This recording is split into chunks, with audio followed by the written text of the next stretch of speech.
പഠനമാണ് ലഹരി, എതിർത്ത് നിൽക്കലാണ് ധീരത, അരുത് ആ ലഹരി വേണ്ട, പഠനം തന്നെയാണ് ലഹരി. ഈ മുദ്രാവാക്യവുമായി പൊതുസമൂഹത്തിൻ്റെ മുമ്പിലേക്ക് ഇറങ്ങിത്തിരിച്ചിരിക്കുന്ന സാക്ഷി ടി വിയുടെ സംഘാടകരെ അങ്ങേയറ്റം ഞാൻ അഭിനന്ദിക്കുകയാണ്. വൈകിപ്പോയി എന്ന വാക്കെനിക്കില്ല, അല്ലെ പറയാനില്ല.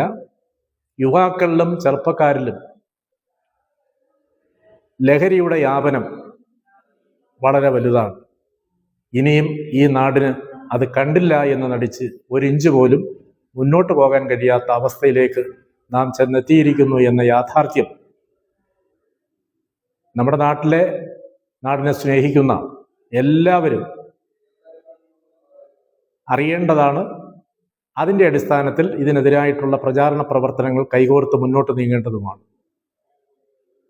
ഇന്ന് നമ്മുടെ വീട്, നമ്മുടെ നാട്, നമ്മുടെ രാജ്യം, അതുപോലെ തന്നെ ലോകം മാറിക്കൊണ്ടിരിക്കുകയാണ്. ആ മാറ്റങ്ങൾ ഉൾക്കൊണ്ടുകൊണ്ട് ഈ ലഹരിക്ക് അടിമപ്പെടുന്ന പ്രത്യേകിച്ച് സമൂഹത്തിലെ ചെറുപ്പക്കാർ, വിദ്യാർത്ഥികൾ എന്ന് പറയുന്നവർക്ക് പറ്റിയിരിക്കുന്ന ഈ അപജയത്തെ സംബന്ധിച്ച് അതിൽ നിന്ന് അവരെ തിരിച്ചു കൊണ്ടുവരുന്നതിന് വേണ്ടുന്ന എല്ലാ മാർഗങ്ങളും ഒരുമിച്ച് നിന്നുകൊണ്ട് സ്വീകരിക്കേണ്ട ഒരു കാലഘട്ടത്തിലാണ് നാം ഇന്ന് ജീവിക്കുന്നത്.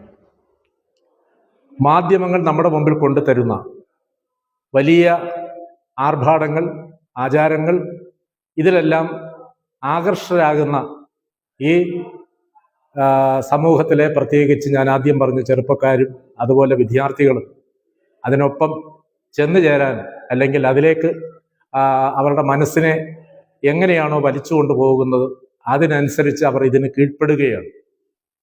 ഇന്ന് ലഹരി എന്ന് പറയുമ്പോൾ ഒരു തരത്തിലുള്ളതല്ല, പലതരത്തിലുള്ള കഞ്ചാവ് കാര്യത്തിൽ വരുന്നുണ്ട്, MDMA കാര്യത്തിൽ പെടുന്നുണ്ട് ഇവർ ഉപയോഗിക്കുന്നു.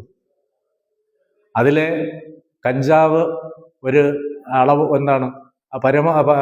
വളരെ കൂടുതലായി വ്യാപനം നടക്കുന്ന, വിൽപ്പന നടത്തുന്ന ഒരു വലിയ ശൃംഖല നമ്മുടെ നാട്ടിലെവിടെയും, പ്രത്യേകിച്ച് ഗ്രാമപ്രദേശങ്ങളിലും പൊതുസ്ഥലങ്ങളിലും ബസ് സ്റ്റാൻഡുകളിലും കോളേജുകളിലും അതുപോലെ സ്കൂളുകളുടെ എല്ലാം മുന്നിൽ ആരും അറിയാതെ കണ്ട് വളരെ വേഗത്തിൽ ഓടിക്കൊണ്ടിരിക്കുന്ന ഒരു വിഷം ഇത് മാറിക്കൊണ്ടിരിക്കുകയാണ്.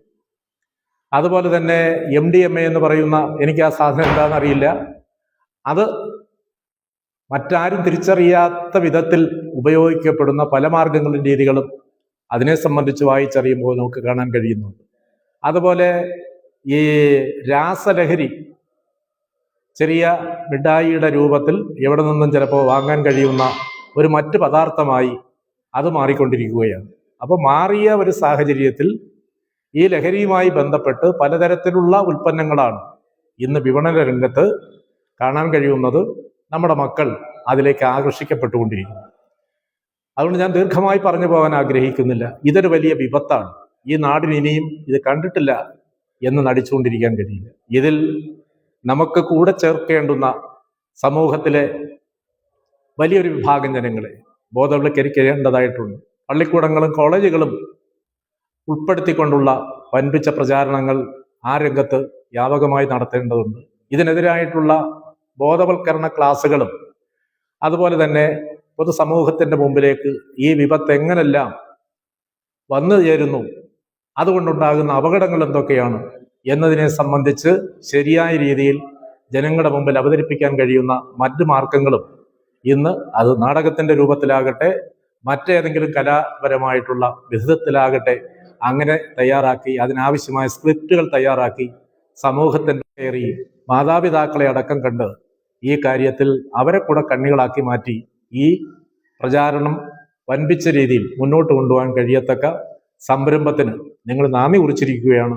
വളരെ സന്തോഷത്തോടു കൂടിയാണ് ഇതിനെ സ്വാഗതം ചെയ്യുന്നത്. തീർച്ചയായും നമ്മുടെ സംസ്ഥാന ഗവൺമെൻറ്, നമ്മൾ ഓർക്കുന്നുണ്ടാകും, കഴിഞ്ഞ ഒരാഴ്ചകൾക്ക് മുമ്പ് നിയമസഭയിൽ പ്രതിപക്ഷ നേതാവായിട്ടുള്ള മുൻ ശ്രീ ബഹുമാനപ്പെട്ട രമേശ് ചെന്നിത്തലയാണ് ഒരു പ്രമേയം അവതരിപ്പിക്കുന്നതിന് വേണ്ടി നോട്ടീസ് കൊടുത്തു. ആ പ്രമേയം ചർച്ചയ്ക്കെടുക്കുന്ന അവസരത്തിൽ മുഖ്യമന്ത്രി ഇടപെട്ടുകൊണ്ട് അതിന് അവതരണ അനുമതി നൽകണമെന്നാവശ്യപ്പെട്ട് ആ പ്രമേയം സവിസ്തരമായി കേരള നിയമസഭ ചർച്ച ചെയ്യുന്നു.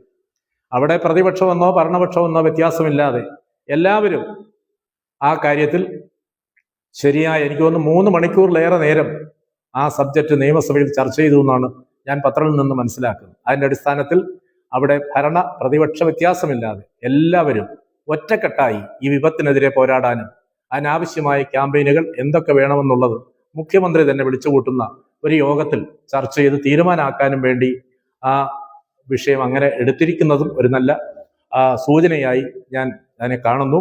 അതിന് വലിയ നേട്ടങ്ങൾ അതുവഴി ഉണ്ടാക്കിയെടുക്കാൻ കഴിയും എന്നാണ് അക്കാര്യത്തെക്കുറിച്ച് ഞാൻ മനസ്സിലാക്കുന്നത്. അതായത് ഈ പറയുന്ന ലഹരിയുടെ വ്യാപനം വലിയ തോതിൽ നടക്കുന്ന കേന്ദ്രങ്ങളാണ് വിദ്യാലയങ്ങൾ, അതിൽപ്പെടും കോളേജുകൾ, കൂട്ടത്തിൽ നമ്മുടെ ബസ് സ്റ്റാൻഡുകൾ, കൂടുതൽ ആളുകൾ ഒത്തുചേരുന്ന ചില മാർക്കറ്റുകൾ. ഇത്തരം കേന്ദ്രങ്ങളിലാണ് ഇതിൻ്റെ കണ്ണികൾ പ്രത്യക്ഷപ്പെടുന്നതും അത് വിതരണം ചെയ്യാനുള്ള കേന്ദ്രങ്ങളാക്കി ഈ കേന്ദ്രങ്ങളെ മാറ്റിയെടുക്കുകയും ചെയ്യും.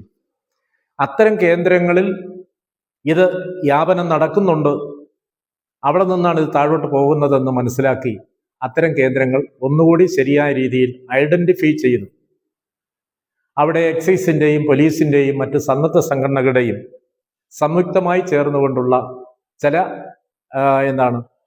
സൂക്ഷ്മമായ പരിശോധനയും ആവശ്യമായ തരത്തിലുള്ള മറ്റ് അന്വേഷണങ്ങളും ഇക്കാര്യത്തെക്കുറിച്ച് നടത്തി കൂടുതൽ വിവരങ്ങൾ മനസ്സിലാക്കാൻ ഒരു പരിധിവരെ ശ്രമിച്ചാൽ നമുക്ക് അതിൽ നിന്ന് ചില കാര്യങ്ങൾ ലഭിക്കാൻ സാധ്യതയുണ്ട്. ഈ കേന്ദ്രങ്ങളിലെ ഇതിൻ്റെ ഈ കണ്ണികളായി മാറിയിട്ടുള്ള, കാരണം താഴെയൊക്കെ നമ്മൾ വരുമ്പോൾ കാണുന്നവരല്ല. ഇപ്പോൾ കളമശ്ശേരി സംഭവമായി നമ്മുടെ ഇവിടുത്തെ അത് തന്നെ കളമശ്ശേരിയിലെ ആ സാങ്കേതിക വിദ്യാഭ്യാസ സ്ഥാപനത്തിലെ കുട്ടികളിൽ നിന്ന് കിട്ടിയ വിവരങ്ങൾ അനുസരിച്ചാണെങ്കിൽ വലിയ തോതിലുള്ള സാധനം അവർ സ്റ്റോക്ക് ചെയ്തിരുന്നു. ഒരു വിദ്യാലയത്തിന്റെ കീഴിലുള്ള ഹോസ്റ്റലിൽ നിന്നാണ് ഇത്രയും അളവിലുള്ള സാധനം കണ്ടുപിടിക്കുവാൻ കഴിഞ്ഞത്. അവർ ചോദ്യം ചെയ്തതിൽ നിന്ന് കിട്ടിയ വിവരങ്ങൾ അനുസരിച്ചാണെങ്കിൽ ഇനിയും അതിൽ പലരും ഉൾപ്പെട്ടിട്ടുണ്ട്. അവർ തേടി പോലീസ് സഞ്ചരിക്കുകയാണ്. അങ്ങനെ ആകെ മൊത്തം മനസ്സിലാക്കുമ്പോൾ ഇതിൻ്റെ പിന്നിൽ വന്നിട്ടുള്ള ആ കണ്ണികളെ കണ്ടെത്തി, അവർ ചിലപ്പോൾ രാജ്യാന്തര ബന്ധമുള്ളവരായിരിക്കാം, സംസ്ഥാനത്തിന് പുറത്തും ആ കണ്ണി ഇങ്ങനെ വ്യാപിച്ചു കിടക്കുന്നതാകും. അത് എത്ര ദൂരത്തിൽ പോയിട്ടുണ്ട് എങ്കിൽ പോലും ആ കണ്ണിയെ പൂർണ്ണമായും കണ്ടെത്തി നിശേഷം അതില്ലായ്മ ചെയ്യാൻ ആവശ്യമായ ഒരു വലിയ സംരംഭത്തിന് വേണ്ടി നമ്മുടെ